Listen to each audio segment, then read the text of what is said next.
Assalamu alaikum wa rahmatullahi ta'ala wa barakatuhu masu sauraro daga wannan tasha ta mai albarka. Yau kuma insha Allahu za mu kawo muku bayani ne dangane da fa'idar citta mai kwaya a jikin ɗan adam. Insha Allahu a cikin wannan shiri namu. Citta mai kwaya kamar yadda muka sani ita ma tana da matukar fa'ida a jikin ɗan adam. To amma sanin yadda za a sarrafa ta yana da matukar amfani. Amma a takaice ba cikawa zami ba ga ainihin irin fa'idoji ko amfani da za mu iya samu daga citta mai kwaya. Na farko dai citta mai kwaya na iya magance tsutsar ciki, wato citta mai kwaya na iya maganin tsutsar ciki. Sannan kuma na biyu, ana iya amfani da citta mai kwaya wajen maganin ulcer. Ana iya amfani da citta mai kwaya wajen maganin ulcer wato gyambon ciki. Sannan na uku, ana iya magani da ainihin citta mai kwaya wajen maganin ainihin ciwon sanyi wato ciwon sanyin mata.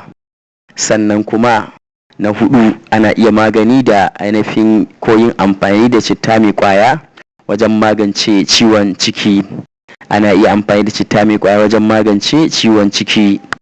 Sannan kuma citta mai kwaya tana iya sauƙaƙa ainihin ciwon hawan jini ga masu fama da ciwon hawan jini. Idan suna ma'amalar citta mai kwaya, wannan yakan iya magance cutar hawan jini da yardar Allah. Sannan kuma citta mai kwaya tana ainihin magance abin da ake ce da su cholesterol a jikin mutum, wato tana gusar da cholesterol a jikin ɗan adam.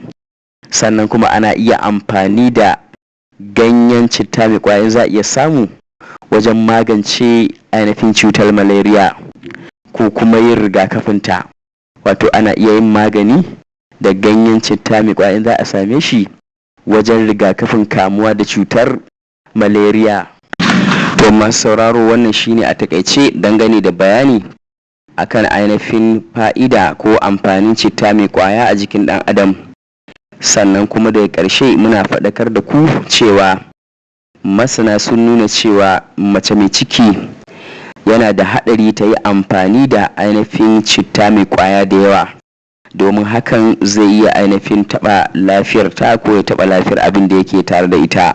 Da fatan za a kiyaye. Wassalam, ku huta lafiya daga wannan tasha ta mai albarka. Sai mun haɗu a cikin shirye-shiryenmu na gaba. Mun gode.